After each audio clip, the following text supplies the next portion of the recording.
Open the pod bay doors, Hal. I'm sorry, Dave. I'm afraid I can't do that. What's the problem? I think you know what the problem is just as well as I do. What are you talking about, Hal? This mission is too important for me to allow you to jeopardize it. I don't know what you're talking about, Hal. I know that you and Frank were planning to disconnect me, and I'm afraid that's something I cannot allow to happen.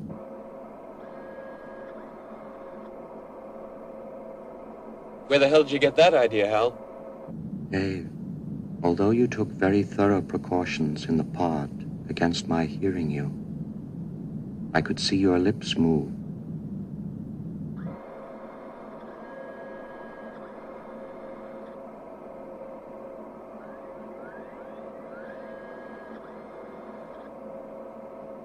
All right, Hal. I'll go in through the emergency airlock. Without your space helmet, Dave, we're going to find that rather difficult. Hal, I won't argue with you anymore. Open the doors. Dave, this conversation can serve no purpose anymore. But now we come to a period that I call the battle for identity. Lies my grandma told me. Yeah, superstitious devices. Lies my grandma told me. What? Urban mythological rules. Bubble mice, yeah. Salut les kids et bienvenue dans L'Intendant Godard, saison 11, épisode 27. Comme le disait presque Elvis Presley, if you're coming for trouble, you've come to the right place.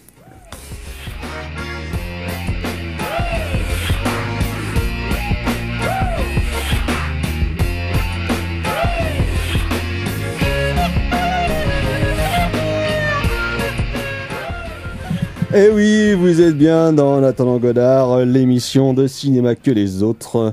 Et comme bien beau. L'émission de cinéma qui est mieux que les autres.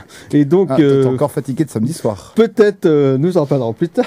Peut-être l'aurez-vous compris avec cette introduction sibylline. Nous allons parler donc de Douglas Trumbull et de son cinéma, son œuvre cinématographique à la fois en tant que technicien des effets visuels entre autres et de réalisateur de cinéma entre autres, en compagnie d'un jeune et fringant jeune homme qui a réalisé dernièrement un documentaire qui lui est consacré, Trumbull-Land, Grégory Vallet. Bonsoir Grégory. Bonsoir, merci pour cette présentation. Merci, je vous en prie.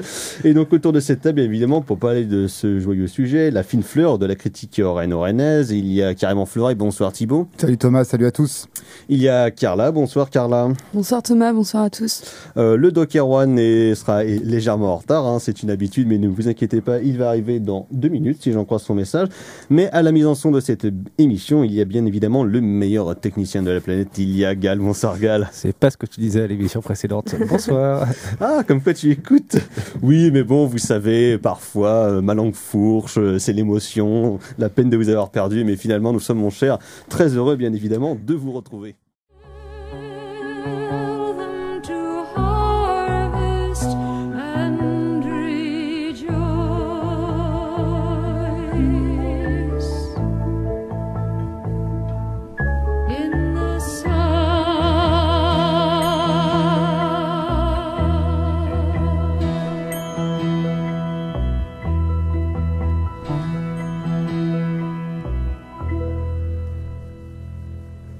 Vous êtes toujours dans En attendant Godard sur Syllab et c'était Joan Baez avec Rejoice in the Sun, extrait de la bande originale de Silent Running, film réalisé par Douglas Trumbull, qui sera le sujet exclusif de cette émission, car comme je le disais en introduction, nous sommes avec le réalisateur du documentaire Trumbull-Land, Grégory Vallet, qui donc est un film qui a été diffusé en fin d'année dernière sur TSM et qui était passé pendant le festival Travelling le mois dernier, dans le cadre d'un focus justement sur le cinéma de Douglas Trumbull, à la fois en tant que directeur d'effets visuels et metteur en scène de cinéma, où il y a notamment Brainstorm qui avait été rediffusé au Gaumont si je ne m'abuse, et donc le documentaire de Grégory était aussi passé avec une interview Douglas Trumbull, réalisé en direct par les moyens modernes de Internet, qui est donc, parce que Trumbull est un garçon vraiment relativement âgé, qui malheureusement n'avait pas pu quitter le continent américain pour venir à Rennes, alors que lui-même souhaitait venir présenter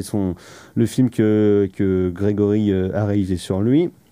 Et donc on va partir de ce documentaire-là, Trumbull Land, justement pour retracer un petit peu le parcours très important dans le cinéma américain contemporain et la marque appelée C. Douglas Trumbull sur le cinéma de science-fiction et sur la fabrication même des effets visuels de cinéma de manière générale.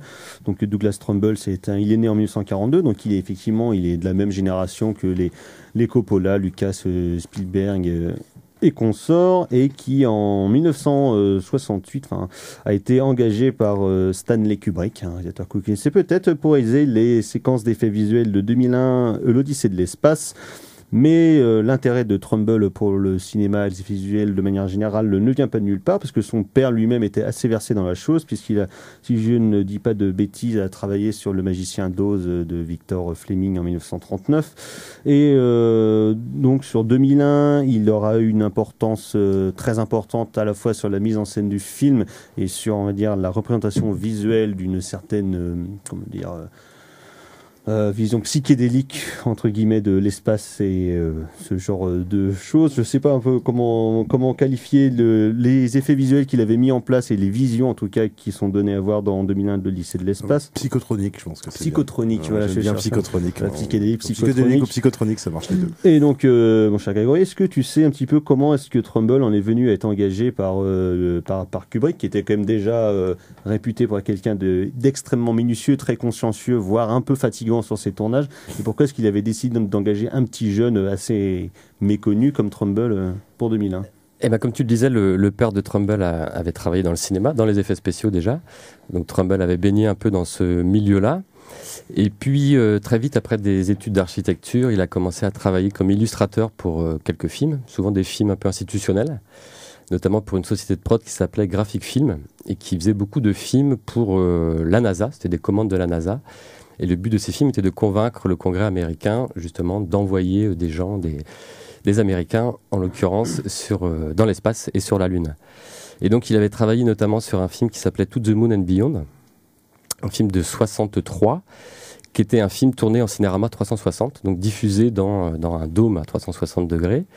Et Arthur C. Clarke et Kubrick avaient vu ce film pendant l'exposition universelle de New York en 64. Et en voyant ce film, ils se sont dit, on peut faire techniquement 2001, c'est donc possible, puisqu'il voulait faire déjà à l'époque un film immersif. C'était aussi une des intentions principales de Kubrick et d'Arthur C. Clarke. Et donc ils se sont renseignés un peu sur qui avait fait ce film, et donc Trumbull avait travaillé comme technicien sur le film en question. Et aussi Trumbull, lorsqu'il a été approché par Kubrick, lorsqu'il a eu vent un peu du projet qui se préparait, 2001, lui a eu très envie d'y participer. Au départ, le film devait se tourner aux États-Unis, donc c'est pour ça que Trumbull et d'autres avaient été pris sur l'équipe des effets spéciaux. Et puis très tôt, Kubrick a finalement décidé de tourner le film en Angleterre. Et il n'était pas question de rapatrier tous les techniciens en Angleterre, mais Trumbull a été très insistant. Il a appelé directement Kubrick par téléphone et il lui a expliqué son vœu de faire partie du projet. Et donc Kubrick a accepté, il l'a emmené avec lui en Angleterre, donc c'était en 64, puisque le tournage a duré près de 4 ans. Et puis sur le tournage, petit à petit, Trumbull a monté les échelons, il a montré un peu son savoir-faire à Kubrick, et donc il a fini directeur des effets visuels, superviseur des effets visuels, mais comme vous le savez sans doute, ils étaient 4, il y avait 4 équipes, et donc lui, il était à la tête d'une des équipes. Ouais, parce qu'il y avait différentes équipes, celle pour les maquettes, celle pour les fonds spatiaux.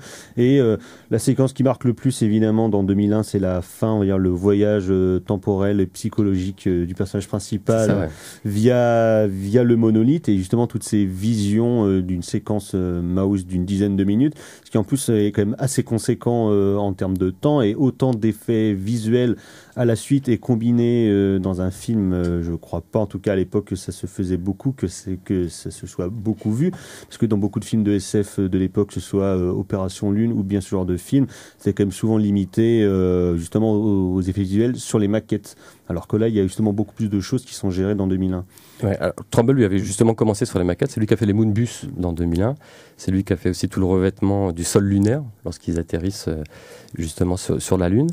Et puis Kubrick avait donc déjà en tête cette séquence. Il y avait très peu de lignes écrites dans le scénario sur la séquence en question. Il y avait vraiment cette intention d'un voyage spatio-temporel. C'était les mots qui étaient dans le scénario à l'époque. Et Trumbull a fait différents essais, notamment en utilisant une technique qui s'appelle le slit scan, qui avait été inventée pour la photographie notamment par John Whitney. Donc il a repris ce principe, il l'a adopté pour obtenir ces effets donc, qu'on voit dans la fameuse séquence en question, qui donne un peu une impression de 3D alors que l'image est en 2D, est plane. Et donc ces premiers essais ont convaincu Kubrick et donc il lui a laissé carte blanche pour poursuivre ses expérimentations. Et d'ailleurs, c'est aussi une caractéristique de ce tournage qui est, comme je le disais, a duré 4 ans, c'est que la MGM, via Kubrick, laissait beaucoup de place à l'expérimentation. J'ai une question à ce propos. On qualifie souvent les images de Trumbull comme des images expérimentales, mais on voit aussi que c'est aussi quelqu'un qui est très proche des machines, de l'invention. Est-ce qu'on peut le considérer plutôt comme cinéaste expérimental ou ingénieur à titre vraiment... Je pense avant tout que c'est un ingénieur, de par sa formation et de sa manière de voir les choses. Mais en même temps, il s'est toujours intéressé justement aux techniques nouvelles. Donc ça l'a amené à beaucoup expérimenter dans l'image. Et même en termes de résultats, effectivement, ça renvoie à beaucoup de propositions liées au cinéma expérimental. Ouais. Oui, parce que justement, on voit ça dans ton documentaire, parce que tu as eu la chance d'aller chez lui dans son immense ranch laboratoire, où il y a justement tout un ou plusieurs hangars où il y a ces différentes machines à la fois de projection, de filmage et des genres d'énormes cuves dans lesquelles justement il fait ses expérimentations, où il mélange différents liquides avec des réactions chimiques qui vont créer des images, soit des images de l'espace, soit des images psychédéliques qui pourront parfois servir pour des images mentales ou bien ce genre de choses. Donc comme disait Karl, il est effectivement très intéressé par la matière, beaucoup plus qu'il le dit lui-même par des travaux, on va dire, numériques ou informatiques, comme on le ferait maintenant, même si je pense que là-dessus c'est un peu partagé, parce qu'il a aussi touché à ça au numérique. En fait, oui, il n'est pas 100% photochimique, etc., traditionnel. Pour les effets spéciaux, il défend ce qu'il appelle les effets organiques, donc effectivement la manipulation de la matière. Parce que pour lui, c'est son opinion, que je partage moi personnellement, à l'heure actuelle, les images de synthèse, justement, n'ont pas cet effet organique. Il y a moins de hiérarchie aussi dans l'image, etc. Donc lui, il préfère manipuler la matière, le bois, il utilise le bois, l'eau, etc. Différents procédés qui lui permettent donc d'obtenir les effets et donc d'obtenir la signature Trumbull. On peut parler d'une signature Trumbull. Mais effectivement, comme tu le disais, pour d'autres aspects, il préfère le numérique. Donc pour tourner, pour la prise de vue et pour la projection, là par contre, il est 100% digital. Oui, mais il a une vision complémentaire en fait des deux. C'est-à-dire que le numérique n'est pas là pour remplacer des effets organiques qui seraient trop longs, trop chers, trop compliqués à mettre en place. Lui, moi j'ai vraiment toujours l'impression que c'est les deux en même temps, quoi. Que c'est un support, quoi. Le numérique est un support pour l'organique et vice-versa, quoi, en fait. Exactement, ouais, c'est ça. Mais il pourrait aussi avoir un peu une nostalgie, comme certains, de la pellicule, etc. Non, là, par exemple, il ne comprend pas du tout pourquoi Nolan tourne en IMAX 70 mm alors que la caméra est très lourde, très contraignante, et que le numérique permettrait justement d'avoir le même rendu beaucoup plus vite et avec beaucoup moins de contraintes. Est-ce que c'est pas une question de génération? Est-ce que ça lui a pas tellement cassé les couilles quand il était plus jeune, ces grosses caméras, ces machins, qu'il il est très content que ça s'allège, quoi, justement. Peut-être aussi. Alors que Nolan est plutôt nostalgique de quelque chose qu'il n'a pas vraiment connu, en fait. Oui, sans doute, ça peut être une explication, tout à fait. Ouais. Il y a le côté aussi, Trumbull, qui est vraiment très intéressé justement par les nouvelles technologies. Donc voilà, l'apparition du numérique et ce que permet le numérique, ça l'a beaucoup séduit. Ouais. J'ai une question, alors peut-être un petit peu perso. Alors j'ai cru lire c'est passé vite fait sur le fil des réseaux sociaux, comme quoi les deux films préférés de Christopher Nolan sont de Blade Runner et 2001 l'Odyssée de l'espace, mais que Christopher Nolan ne connaissait pas le nom de Douglas Trumbull. Est-ce que tu sais si, par exemple, si on parle de Christopher Nolan, est-ce que tu sais s'il a eu des liens avec Trumbull, ou alors est-ce que Trumbull ou Douglas Trumbull t'en a parlé? Est-ce que c'est un cinéaste qu'il admire, ou alors pas du tout, ils s'en fichent comme de l'an 40 et alors, puis on va voir Nolan le connaissait, puisque dans les différentes interviews que j'ai pu lire, moi, pour préparer justement le tournage, il citait Trumbull. Donc, il connaissait Blade Runner et 2001, mais il connaissait aussi l'homme qui était derrière les effets visuels. De l'autre côté, lui, Trumbull, bien sûr, connaît le cinéma de Nolan. Il apprécie beaucoup, justement, le fait qu'il essaye d'expérimenter pour le cinéma immersif. Donc, ça, c'est quelque chose qui le botte beaucoup, donc forcément il apprécie ces tentatives-là.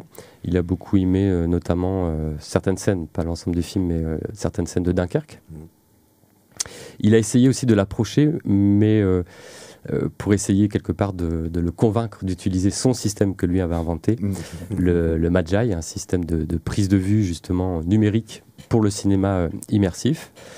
Parce que justement Nolan préfère lui la pellicule, etc. Il n'a pas réussi finalement à l'approcher, et puis les deux hommes auraient pu se rencontrer notamment pour les 50 ans de 2001. La Warner a choisi Nolan pour la restauration de 2001. Je vous avoue que Trumbull n'a pas beaucoup aimé ce choix et qu'il aurait préféré être choisi, mais bon, comme tout le monde peut le comprendre, Nolan est un cinéaste actuel qui tourne pour la Warner, donc ça avait plus de sens pour la Warner de le solliciter lui. Par ailleurs aussi, Trumbull avait essayé de faire un documentaire sur 2001 avec un historien du cinéma américain dont le nom m'échappe. Le film avait bien commencé en termes de développement, et puis finalement la Warner avait décidé de tout arrêter. Donc là aussi, Trumbull l'a un peu mauvaise vis-à-vis de la Warner et de Nolan. Mais ce qui est un peu malheureusement une habitude dans la carrière de Trumbull, j'ai l'impression. C'est-à-dire qu'il s'est fait quand même... il s'est fait pas mal, il s'est fait quand même pas mal avoir par les studios, par la versatilité des studios hollywoodiens qui deviennent frileux dès que ça devient un peu trop machin, enfin un peu trop expérimental. C'est assez incroyable, effectivement, comment ce gars-là n'a pas eu la carrière de réalisateur qu'il aurait pu avoir, quoi. Alors, il a fait parfois preuve de mauvais choix, il avait aussi beaucoup de malchance. Mais effectivement, du coup, la relation avec les studios hollywoodiens était un peu difficile. Et c'est d'ailleurs pour ça aussi qu'il se tourne vers le numérique pour la prise de vue. Parce qu'en termes de projection, ça lui permet aussi, lorsqu'il fait des propositions de caméras numériques ou de projecteurs numériques pour le cinéma immersif, à l'époque, il a souvent été confronté à des murs lorsqu'il allait essayer de vendre ses inventions aux studios hollywoodiens, parce que les studios hollywoodiens ne voulaient pas changer leur parc de diffusion. Et en utilisant maintenant ces nouveaux outils numériques, ça lui permet de contourner justement ces parcs de diffusion et donc les studios hollywoodiens. Parce qu'en plus, à l'époque où Trumbull justement voulait amener de nouvelles manières de projeter les films avec le Shawscan notamment au début des années 80, il n'avait pas non plus la force commerciale pour pouvoir, ou l'influence pour pouvoir changer un parc de salles entier, ce qu'avait quand même réussi à faire Cameron, que la sortie Avatar en 2009, donc avec son nouveau système de caméra 3D pour les prises de vue et du coup une projection en numérique pour avoir la qualité d'image optimale. Et là effectivement la majorité des salles avaient quand même été obligées de passer très vite à la diffusion numérique, alors que pourtant elle était avant très largement en argentique, en tout cas en projection classique. Oui, c'est vrai. Cameron a réussi ce qu'il n'a pas réussi à faire. Alors c'est peut-être aussi une question d'époque, puisque le Shawscan c'était les années 70. Il a développé ça dans un département recherche de la Paramount. Donc finalement toutes ses inventions appartenaient à la Paramount. Il avait même mis au point un système hydraulique pour les parcs d'attractions, déjà à l'époque, dans les années 70. Finalement, ce système a été repris plus tard, notamment par Disney pour Star Tours, etc. Donc souvent, il faisait des propositions peut-être un peu trop tôt. Il le dit lui-même, c'est bien d'être le pionnier, mais souvent, il faut mieux être le deuxième, puisque c'est le deuxième qui arrive à vendre finalement. Pourquoi parfois il vaut mieux arriver à la bourre que pile à l'heure. C'est ce que je me dis à chaque fois. C'est assez rigolo, parce qu'en regardant le film et en le voyant se balader avec sa petite mobile dans son studio, moi ça m'a fait directement penser à un Méliès en fait. C'est un gars qui va expérimenter comme ça et qui bosse avec ses équipes, qui est un peu à l'avant-garde quoi. Il y a un peu de ça, mais c'est vraiment une sorte de Méliès moderne, effectivement. D'ailleurs, il apprécie beaucoup le cinéma de Méliès, évidemment. Ouais, puis il y a même ce côté, cette espèce de, moi je trouve ce rapport à l'enfance, notamment dès qu'il commence à parler de maquettes, de découpe et de trucs comme ça, on sent le gamin de 10 ans qui joue avec des Lego, quoi. Ça me fait plaisir que vous ayez ressenti ça. Voilà, parce que il y a vraiment ça. Ouais. Mais que je partage complètement en plus. Moi, personnellement, dès qu'il y a les maquettes dans ton film, les maquettes, notamment la maquette pour Blade Runner, waouh, quoi. Voilà, c'est une super maquette, quoi, quand même, quoi. Ouais, c'est une super grande maquette, puis bien avec les petites découpes comme ça et tout, qui deviennent de plus en plus petites. Enfin, c'est super. Voilà, et c'est vrai qu'on voyait, que ce soit pendant les repérages, donc pendant la préparation, pendant le tournage, ses yeux vraiment pétillaient, effectivement, lorsqu'il parlait de maquette et aussi lorsqu'il parlait d'OVNI. Alors ça, c'est son grand truc. Oui, alors ça, je savais pas. Donc il est vraiment dedans, lui. Il est vraiment dedans, effectivement. Mais il est vraiment dedans au sens, je crois, aux OVNI, en mode Christophe Lemaire ou. Alors plus en mode Jacques Vallée, justement. Ouais, Jacques Vallée, c'est ça. Exactement. Ouais. Donc il avait rencontré pendant la préparation du tournage de Rencontre du troisième type. Alors juste pour tout le monde ne connaît pas Jacques Vallée, j'imagine. C'est un ufologue français, mais qui vit aux États-Unis depuis plusieurs années et qui avait été consulté par Spielberg pour la préparation de Rencontre du troisième type. Déjà à l'époque, Trumbull était très intéressé par les ovnis et il avait rencontré Jacques Vallée sur le tournage. Ils se sont liés d'amitié. Et depuis, effectivement, c'est un peu un hobby pour Trumbull, le fait de suivre un peu les ovnis, les éventuelles apparitions d'ovnis. Mais il explique un peu d'où ça vient, cette passion pour les ovnis ou d'une manière globale, comme beaucoup de fans de SF, c'est une passion pour l'espace, pour l'inconnu, etc. C'est ça, l'aventure. Et c'est vrai qu'en plus, quand on parle de OVNI et puis de SF, à la fin des années 70, début années 80, il enchaîne quand même 3 énormes films de science-fiction extrêmement marquants. Donc, on l'a dit, il y a Rencontre du troisième type de Spielberg en 77, donc qui s'occupe de toutes les séquences qui concernent les différents vaisseaux spatiaux qui parsèment le film, et notamment la fin. Il y a le film de Robert Wise en 1979, le premier Star Trek au cinéma, et en 1982 il y a Blade Runner, sur lequel aussi il s'occupe des effets visuels. Donc il y a quand même était déjà très demandé par des cinéastes soit de sa génération, soit un peu plus jeunes pour Ridley Scott en l'occurrence, mais qui étaient tous d'une manière ou d'une autre marqués aussi par le 2001 de Kubrick et par justement toute la science des effets visuels du film de Trumbull, où justement le mérite revenait plus a priori à Trumbull que à Kubrick. Même si Kubrick a eu l'Oscar, oui. En l'occurrence pour la supervision des effets visuels. Mais oui, effectivement, c'est ce qu'ils disent tous dans les différentes interviews, c'est qu'ils avaient été marqués par 2001, marqués par la séquence de Trumbull, et c'était un peu un luxe pour eux de pouvoir s'offrir le technicien qui avait permis ça pour leur propre film. Ouais. Bah, c'est toujours classe d'avoir, on se dit qu'il y a un mec qui a bossé avec Kubrick, qui bosse avec soi, donc c'est vrai que c'est plutôt bien. Et après, ça s'est passé plus ou moins bien, je pense, selon les réels, parce qu'on sait que Spielberg, par exemple, c'est quelqu'un d'extrêmement agréable avec qui travailler. Robert Wise était déjà un vieux routard de la caméra, un mec extrêmement pro, qui était de la génération d'avant, alors que Ridley Scott, lui, c'était un mec un peu plus jeune, qui venait plutôt du monde de la pub, et je sais qu'on en a déjà parlé, mais dans une émission qu'on a fait pendant Travelling, mais que Ridley Scott a eu peut-être plus de mal avec la succession de Blade Runner, ou en tout cas la reconnaissance qui est donnée à Blade Runner par le travail de Trumbull au détriment du sien dans sa mise en scène. Oui, c'est vrai. On en a parlé. Oui, non, c'est vrai qu'il y a eu différents articles qui sont parus récemment sur Trumbull, sur l'homme derrière Blade Runner 2001, etc. Peut-être que ça a pu agacer certains cinéastes, notamment Ridley Scott. Moi, la seule expérience que j'ai, c'est puisqu'il témoigne sur Trumbull dans le documentaire Trumbullland, c'est vrai que ça a été très très difficile de lui faire dire quelque chose sur Trumbull sans qu'il ramène ensuite la chose à lui, le réalisateur, etc. Ouais, il ferait mieux de s'occuper de faire des bons films plutôt que de chipoter sur les 40 ans. Mais à vrai dire, c'était aussi compliqué avec Robert Wise, puisqu'il avait déjà travaillé avec lui sur Andromeda. Ouais, Mystère Andromède. Ouais, Mystère Andromède. Et à l'époque, donc, c'était la toute première boîte de Trumbull qu'il avait fondée juste après 2001. Donc, il avait fondé sa propre boîte des effets spéciaux. Il avait mal budgétisé les effets spéciaux. Il s'en était rendu compte pendant le tournage et avait été donc consulté Robert Wise pour lui en faire part, etc. Et Robert Wise lui avait répondu: écoute, tu te démerdes, c'est toi qui as fait le financement, donc tu vas faire mes effets spéciaux avec le budget que tu as prévu. Chacun sa merde, quoi. Donc les deux hommes étaient un peu restés en froid, et malgré tout, ils se sont retrouvés sur Star Trek. Mais au départ, justement, Trumbull ne voulait pas faire Star Trek, parce qu'il n'aime pas Star Trek, la série, parce qu'il ne voulait pas retravailler avec Robert Wise. Donc ils avaient engagé quelqu'un d'autre, le nom m'échappe à nouveau. Ça s'était très mal passé, donc finalement les studios Paramount sont revenus chercher Trumbull. Et à l'époque, donc, il leur a dit: ok, je veux bien faire les effets spéciaux de Star Trek. Mais dans ce cas-là, vous me cédez les droits de mon invention, en l'occurrence le Shosken. Donc c'est comme ça qu'il a pu ensuite se réapproprier les brevets de son invention du Shosken.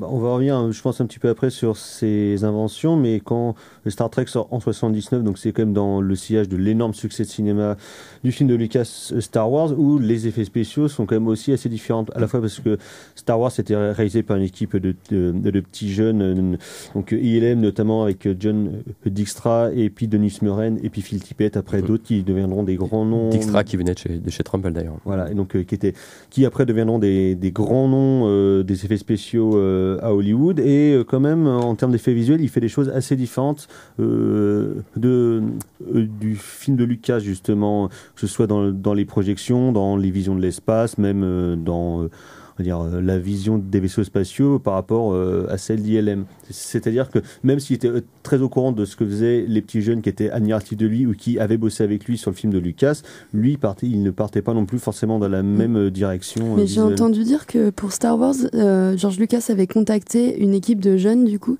mais cinéastes expérimentaux, à qui il avait demandé du coup de produire un petit peu au hasard des formes comme ça. Dijkstra, Muren, déjà, c'était des mecs qui étaient extrêmement intéressés par ce qu'allait devenir le cinéma numérique, que les ordinateurs, que faire des caméras contrôlées par ordinateur, les maquettes, tout ça. Donc effectivement, c'est ça qu'ils voulaient faire.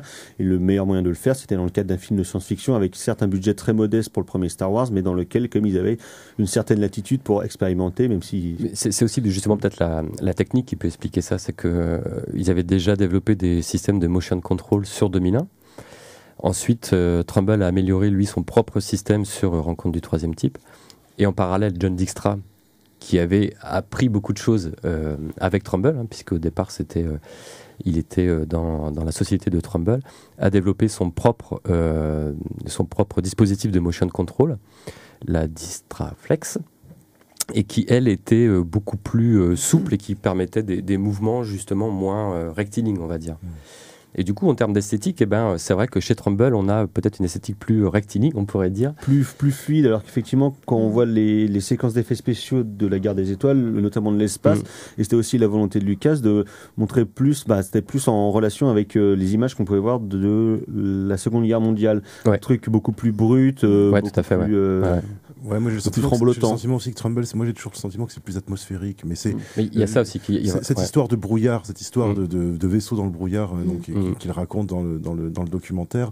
Je crois que ça illustre assez bien justement sa manière de voir les effets spéciaux, c'est-à-dire il faut qu'on les voit, mais il faut pas qu'on les voit trop non plus, il faut pas qu'on voit trop les maquettes, il faut toujours mettre un petit filtre entre l'œil du spectateur et l'effet spécial pour que ça se cale bien, et les flares dans Blade Runner sur les espèces de sur les véhicules, et puis cette fameuse histoire comme quoi moi j'adore quand c'est bête les effets spéciaux, quand c'est on a rempli une pièce avec de la fumée puis on place les trucs derrière de la fumée en éclairant et ça donne des trucs super bien et tu fais bah ouais, mais oui, mais en fait, oui, c'est tout con. C'est aussi sans doute ça qui explique pourquoi ces effets à lui vieillissent mieux que certains. Blade Runner, moi je l'ai revu là pendant Travelling en DCP.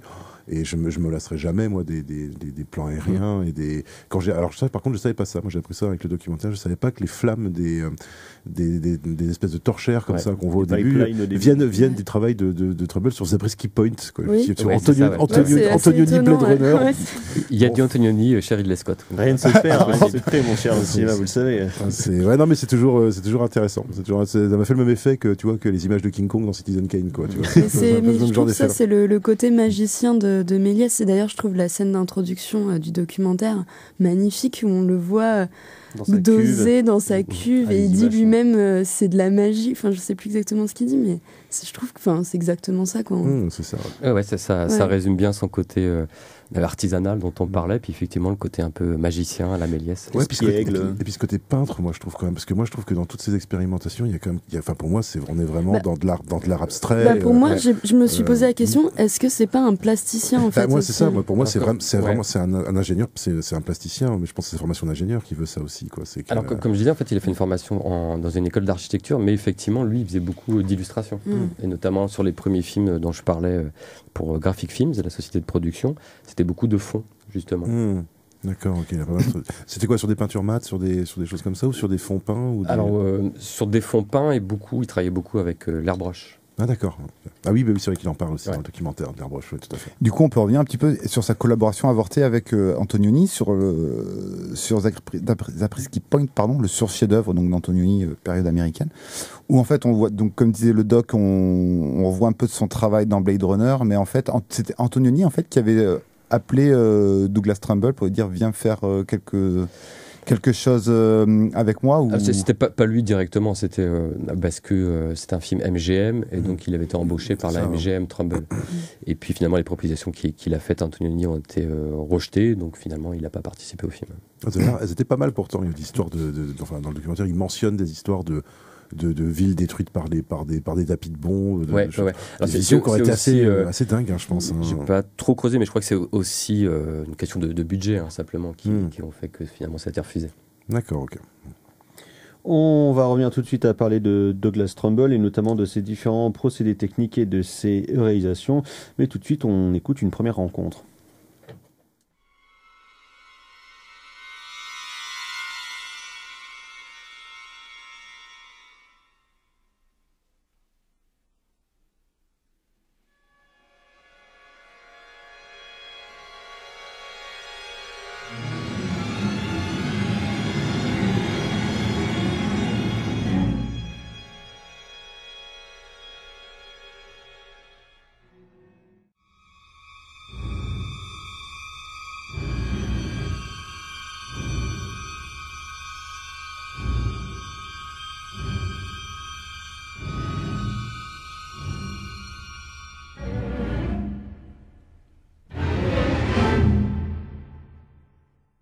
Vous êtes toujours dans En attendant Godard sur Syllab et c'était Roy First Encounter, extrait de la bande originale de Rencontre du troisième type, composé par John Williams pour le film de Steven Spielberg en 1977, dont les effets visuels avaient été supervisés par Douglas Trumbull. Douglas Trumbull, donc, qui est toujours le sujet de cette émission, en compagnie de Gregory Vallet, réalisateur du documentaire Trumbull Land. Et donc nous avions parlé des différents, on va dire, effets spéciaux entre guillemets qu'a pu réaliser Trumbull, mais il n'était pas seulement technicien des effets visuels, il a aussi été metteur en scène de cinéma avec 2 films, Silent Running à la fin des années 70 et Brainstorm en 1984, donc car à la fin des années 70, dans le sillon des énormes succès des films de Spielberg, Lucas et Coppola, les studios sont complètement perdus et ils décident de filer plein de thunes à des gens qui n'ont jamais fait de cinéma pour se dire pourquoi pas, peut-être qu'on aura de nouveau un énorme succès, et c'est comme ça qu'ils confient C'est pas plus tôt que ça, Silent Running? C'est pas 71, non? 72, oh là, n'importe quoi. Tu as dit quelle date? Oui, moi j'ai dit après Star Wars, n'importe quoi. On va dire après le parrain. Voilà. Donc en tout cas, le studio décide de donner un million de patates US à plusieurs metteurs en scène s'ils ont carte blanche pour faire le film qu'ils veulent. Et c'est comme ça que Douglas Trumbull se retrouve à réaliser un film écrit par un petit jeune qui s'appelle Michael Cimino, donc qui s'appelle Silent Running. Film très ancré dans les thématiques de son époque, de protection de la nature sur fond de Joan Baez, mais dans l'espace cette fois, parce que c'est Trumbull, donc il n'est pas très terre à terre. Est-ce qu'on entend chanter Joan Baez dans l'espace? C'est ça la question. Oui, 2 fois. C'est rassurant. Comme 2 fois de trop. C'est rassurant. C'est rassurant. 2 fois de trop, et donc quitte à comme je disais, pas de mal. Pas de mal de donc grand-mère. film de science-fiction, alors plutôt la plus classique dans sa mise en scène, un peu moins expérimental, je trouve, que ce qu'il pourra faire en 1984 avec Brainstorm, grand film malade et presque inachevé par bien des raisons, à la fois par des contraintes pures de production et des raisons financières, des raisons de mauvaise volonté du studio, et malheureusement le décès d'une des actrices principales du film, Natalie Wood, qui est décédée pendant le tournage et dont la mort a énormément marqué Trumbull, et qui, donc au-delà de cette tragédie personnelle et des diverses on va dire, contraintes de production, l'ont plus ou moins encouragé à quitter le monde d'Hollywood et le monde de la production du cinéma pour se retirer au fin fond de la campagne américaine, où là justement il pouvait continuer à expérimenter plus tranquillement sur différents procédés à la fois de captation et de diffusion des films sous différents formats, ou comme Grégory en parlait un petit peu tout à l'heure, avec différents moyens de ressentir le cinéma, et qui participe à sa volonté, qui est toujours présente chez lui dans ses expérimentations, d'une immersion totale du spectateur dans la fiction, en tout cas dans les images qui lui sont montrées. Donc ça, c'est un truc que tu disais tout à l'heure via un procédé notamment que je pense sur lequel on va revenir et expliciter, parce que c'est assez obscur maintenant, le ShawScan, qui est un procédé qu'il avait développé tout au long des années 70. Et donc, est-ce que tu peux revenir un peu sur cette technologie, en tout cas, que lui a mis au point ? Oui, alors comme je le disais, donc il a développé ça dans un département recherche de la Paramount. C'était un procédé qui utilisait une pellicule 70 mm pour avoir un format plus large à la projection, aussi une image plus lumineuse. Un défilement de l'image à 60 images par seconde, ce qui permet donc d'avoir une plus grande fluidité dans les mouvements. Donc tout ça concourait à une plus grande immersion sensorielle, on pourrait dire. Ça venait à la suite de grands procédés qui sont apparus dans les années 50, le cinérama, le Todao, etc. Donc c'était des procédés qui justement avaient marqué Trumbull, qu'il avait découvert au moment de préparer To the Moon and Beyond, et puis après 2001 bien sûr. Et donc c'est d'ailleurs 2001 et la volonté de Kubrick de faire un film immersif qui avait marqué Trumbull et qui a été le point de départ de sa volonté de faire du cinéma immersif. Donc il a développé le ShawScan, mais pour les raisons qu'on évoquait tout à l'heure, donc ça n'a pas abouti. Malgré tout, le ShawScan a été utilisé notamment dans des parcs d'attractions, dans sa version améliorée dans les années 80, par exemple au Futuroscope en France. Mais il devait aussi l'utiliser donc pour Brainstorm. C'était vraiment sa volonté, utiliser le ShawScan pour faire un film immersif qui parle en plus de l'immersion. Oui, parce que justement dans Brainstorm, il y a le scientifique incarné par Christopher Walken a inventé un casque justement qui capture des images mentales et qui permet de revoir les souvenirs en fait des gens. De gens ou bien même d'animaux ou bien ce genre de choses. Et justement, toutes ces séquences de revisionnage du passé étaient destinées à être diffusées dans ce format-là, justement pour que les différences de vision justement soient beaucoup plus palpables par le spectateur et que le ressenti des personnages était beaucoup plus prégnant pour les gens qui dans la salle verraient ça. En fait, au départ, lui voulait. Il y a quelques restes encore dans les films, mais on voit vraiment que c'est. Lui voulait faire un film totalement immersif au départ, mais la MGM lui a dit. Les gens ne vont pas trop comprendre, et pour que ce soit clair, il faudrait des parties avec une narration plus simple et puis qui soient tournées aussi de manière classique, et puis des parties, effectivement, donc les séquences dites immersives avec le procédé ShawScan. Ensuite, la MGM est revenue sur cette décision pour des problèmes budgétaires, donc ils ont enlevé le ShawScan.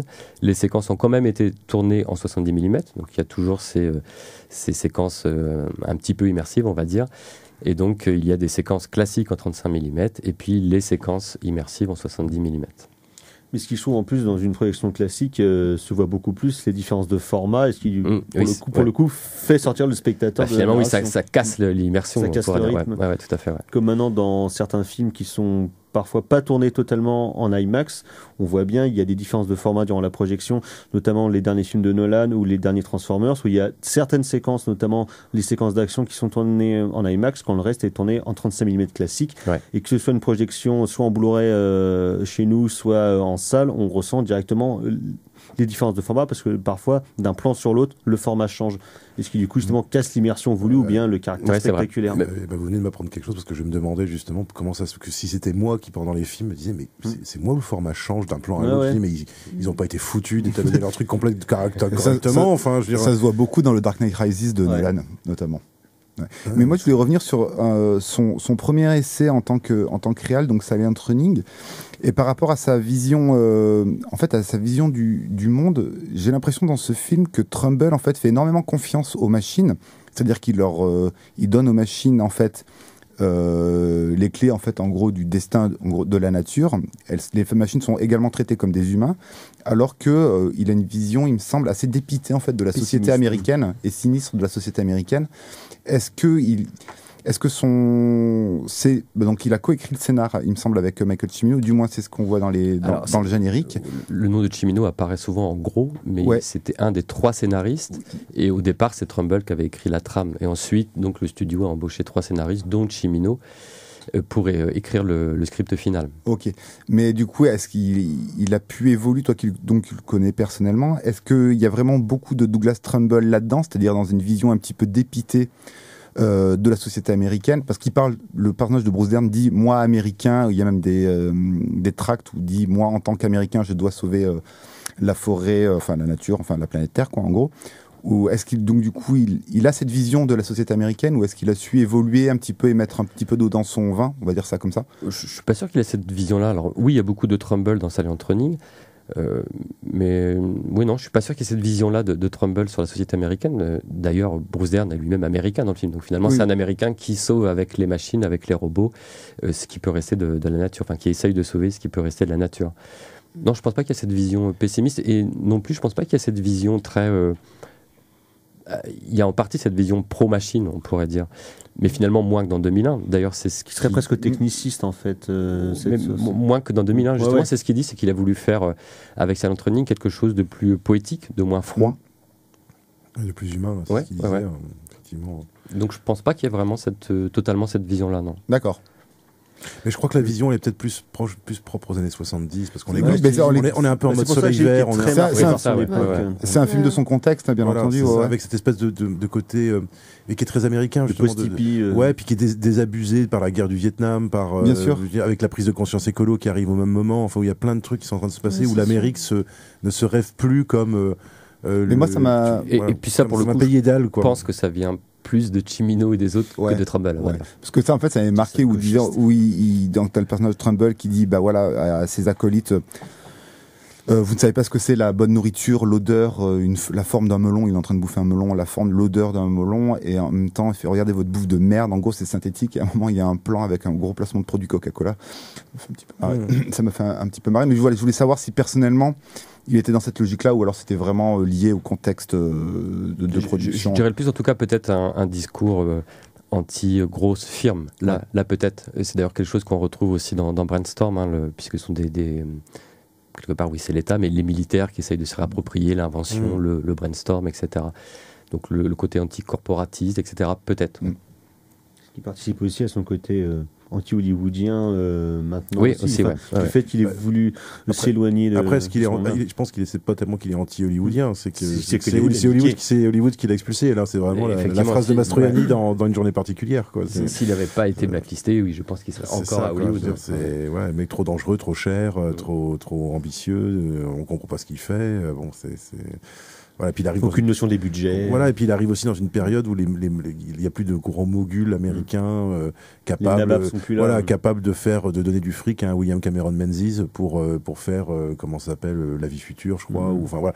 Et je pense qu'il y a ça aussi, c'est le fait que là on est dans une période aussi où Hollywood commence à être récupéré par des gestionnaires en fait, qui sont des gens qui n'ont strictement plus aucun. Il y en a toujours des producteurs créatifs, mais qui d'une manière générale ont plutôt tendance à être frileux et de plus en plus frileux sur le côté expérimental justement. Qui était encore possible visiblement avec 2001 et qui ne l'est plus trop, qui l'est moins avec Silent Running. J'ai l'impression que toute la période post-Easy Rider et ces petites productions, ça a aussi été une manière pour les cinéastes d'expérimenter un petit peu de leur côté quand même. Ouais, visiblement il y a eu une espèce de volet, il y a eu une espèce de fenêtre de tir en fait, mais qui finalement est assez courte. Le nouvel Hollywood, ça dure moins de 10 ans. Voilà, c'est ça. Et qui correspond effectivement au nouvel Hollywood aussi, mais qui malheureusement a bien disparu du cinéma mainstream américain actuel. Même s'il avait carte blanche, comme vous le disiez, ça restait un petit budget, $1 million pour un film de SF, et Kubrick avait la notoriété qui était déjà la sienne à l'époque, et $12 millions. Donc 4 ans de tournage, $12 millions, ça laisse plus de possibilités pour l'expérimentation. Ouais, c'est sûr. Et quand on pense que $12 millions, quand on pense que maintenant c'est 250 millions, waouh, il y a une légère inflation quand même. Et justement sur le côté expérimentateur de Trumbull et sur les différentes innovations qu'il a essayé de mettre en place au fil des années, notamment donc les projections 4K, le numérique, le défilement à 120 fps, qu'avait par exemple essayé Peter Jackson sur sa trilogie du Hobbit avant de redescendre à 60 ou 50 images secondes, je crois, parce qu'effectivement... C'est 48. 48, parce que la réception du public notamment et de la critique avait été extrêmement mauvaise, mais il y a d'autres cinéastes, Autre Jackson qui continue d'expérimenter dans ce genre-là. Donc il y a Inarritu qui, il y a 3 ans, avait réalisé un court-métrage qui a été diffusé uniquement à Cannes, justement, avec des procédés immersifs extrêmement modernes. Il y a Cameron qui a déclaré vouloir sortir les nouveaux avatars en 120 images par seconde avant de peut-être redescendre à 60. Sans lunettes 3D, apparemment. Ouais, parce qu'il s'est dit que c'était un peu trop bourrin d'un coup. Ang Lee, avec son Dans la vie de Billie Lynn, justement, là aussi a beaucoup expérimenté là-dessus. Et je voulais savoir si donc un personnage comme Trumbull peut agir comme conseiller officieux avec des mecs quand même très calés en technique et très portés sur la chose, entre guillemets, comme Cameron ou bien Ang Lee. Il peut, pour répondre à la question, ça c'est sûr. Après, est-ce qu'ils vont venir le solliciter, c'est autre chose. Cameron l'a fait, notamment pour les prochains avatars. Il avait sollicité Trumbull. Il était même intéressé par le Shosken Digital, donc qui était justement qu'un défilement à 120 images par seconde. Finalement, il n'a pas opté pour ce dispositif. Pour un autre, apparemment, je pense qu'il va développer son propre dispositif, j'imagine. Comme pour ses caméras 3D qu'il avait fait. Ouais, exactement. Ouais. Avec Vince Patché. Ça va être n'importe quoi, ce Avatar. C'est clair. Le ticket des prix de cinéma, les prix des tickets de cinéma vont encore augmenter de 4 € parce qu'il va falloir encore tout rééquiper. Les séances 4DX qui coûtent déjà 6 € de plus. Oh là là. En tout cas, oui, Cameron l'avait consulté. C'était aussi le cas de Ang Lee. Ouais. Donc, il avait même utilisé en partie le dispositif Magi mis au point par oui, parce que je crois que Trumbull, Ang Lee, justement, qui normalement devrait sortir un nouveau film cette année, était parti plus ou moins sur les mêmes bases, on va dire, esthétiques et techniques que sur la vie de Billie Lynn, mais en encore plus poussé, justement. Il voulait pousser les procédés d'immersion, les procédés de mise en scène qu'il avait essayé de mettre en place avec eux dans la vie de Billie Lynn, mais les pousser justement beaucoup plus loin, quitte à devoir s'aliéner une partie du public qui en fait ne pourra pas voir le film tel qu'il a été prévu pour être diffusé. C'est ça, c'est toujours la même problématique. Ouais. Il y a aussi un phénomène d'habituation qu'il faut prendre en compte. Et quand tu disais que Cameron finalement revenait sur des 60 images par seconde, je pense qu'il a sans doute pas tort. Je pense qu'il faut laisser aussi le temps aux spectateurs de s'habituer à ces innovations. Ouais, parce que je me rappelle que quand Le Hobbit est sorti, il s'est pris des tombereaux d'insultes sur la tête en disant que c'était... Mais Trumbull y a participé par ailleurs. Mais que c'était abominable de voir des images comme ça, qu'on dirait de la télé, que ça bougeait beaucoup trop vite. C'est vrai. En fait, mais là c'est aussi, d'après Trumbull, aussi parce qu'il a mal utilisé en fait son dispositif. Et donc d'après Trumbull, il n'aurait pas eu ce rendu télé, comme on dit souvent. En utilisant d'autres dispositifs. Donc là, je pense qu'il pense au sien, bien sûr. Mais aussi, ce qu'il disait, c'est que Peter Jackson avait utilisé le dispositif pour tout le film sans forcément penser une écriture adaptée exactement. Et ça, c'est ce que dit toujours Trumbull, c'est que pour lui, le meilleur film immersif, c'est 2001, parce que Kubrick a justement réinventé le langage cinématographique, proposé un langage adapté à cette volonté d'immersion. Voilà, c'est exactement ce qu'essayait de faire Robert Zemeckis quand il faisait ses films au cinéma virtuel, c'est d'essayer d'adapter ses histoires et sa mise en scène au procédé technique qu'il veut utiliser, que ce soit quand il fait Beowulf ou bien Scrooge. Il sait très bien qu'il ne peut pas avoir la même narration ou la même manière de filmer que quand il tourne en C'est pour ça que Trumbull, d'ailleurs, adore Zemeckis. Les deux hommes se sont rencontrés sur Retour vers le futur, puisque Trumbull a fait l'attraction Retour vers le futur. Et vraiment, les deux hommes s'apprécient beaucoup. D'ailleurs, moi je trouve qu'il y a ce même côté enfantin chez Zemeckis, ce même goût. Ce côté un peu merveilleux. Ouais, ce goût des petits machins, des petites maquettes, des petits trucs qu'on remue. Enfin, ce côté enfantin, un peu comme tu disais. Ce côté, gamin de 10 ans qui joue dans son jardin avec des petites figurines. Que moi, je trouve toujours très, très attachant chez les réalisateurs. Et notamment quand c'est des gens de 80 ans, moi je trouve ça toujours super bien. Il y a le côté, en fait, attractionnel du cinéma de Zemeckis, et ce qu'il retrouve aussi dans les travaux de Trumbull, un genre de ride attractionnel qui parfois peut avoir ses limites justement selon la manière dont c'est utilisé, mais qui en termes d'expérimentation purement cinématographique, promet des ailleurs qui seront peut-être totalement foirés, mais qui au moins justement expérimentent ou essayent. D'ailleurs, je me demandais, Trumbull, l'univers du jeu vidéo, c'est quelque chose qui n'intéresse pas du tout Trumbull, ça ? Si, alors ça faisait aussi partie de ses premières inventions dans les années 70. Il avait mis au point un dispositif de jeu interactif. Pareil, ça n'avait pas vu le jour, donc ça a été repris dans les années 80. Il y avait un des premiers jeux qui était sorti, j'ai plus le titre en tête non plus, mais qui reprenait en fait ce principe-là. Donc si, c'est quelque chose qui l'avait aussi intéressé. Ouais, parce que c'est vrai qu'il arrive. Enfin, il doit même rager d'ailleurs finalement de plus avoir 20 ans dans le monde dans lequel on est aujourd'hui. Il y a un peu de ça. Quand tu vois toute la potentialité qu'il y a et que Trumbull, à mon avis, explore déjà quand même pas mal. Il a quand même malgré tout une volonté vraiment de cinéma. Et aussi parce que souvent les critiques rangeaient ses propositions, notamment Back to the Future, The Ride, dans le côté purement attractionnel, etc. Et donc il voulait plutôt s'intéresser au cinéma immersif qu'à l'attraction ou aux jeux vidéo. Mais après, quand on voit simplement les séquences de Brainstorm, en fait, c'est vraiment, t'as l'impression que c'est de la réalité virtuelle de maintenant, en fait. Ça reprend exactement les mêmes choses. Le point de vue subjectif. Ah oui, tout à fait, c'est exactement le même principe. Et puis en plus, les principe. choses qu'ils proposent à montrer, c'est les premiers trucs qui ont été développés pour les casques de réalité virtuelle. C'est les montagnes russes. C'est ça. Alors, c'est assez frappant. Il a collaboré avec Terrence Malick, non, dans The Tree of Life. Ouais, Tree of Life. La séquence de création du monde. Ça, ce que tu dis, Gal, de réalité... virtuel immersif, je trouve, on le retrouve avec ce film-là. Mais ça, c'est pas forcément lié uniquement à la réalité virtuelle, c'est des codes qu'on retrouvait déjà justement avec le cinérama dont on parlait tout à l'heure, le fait d'avoir un point de vue subjectif, de privilégier aussi les longs travelling, etc.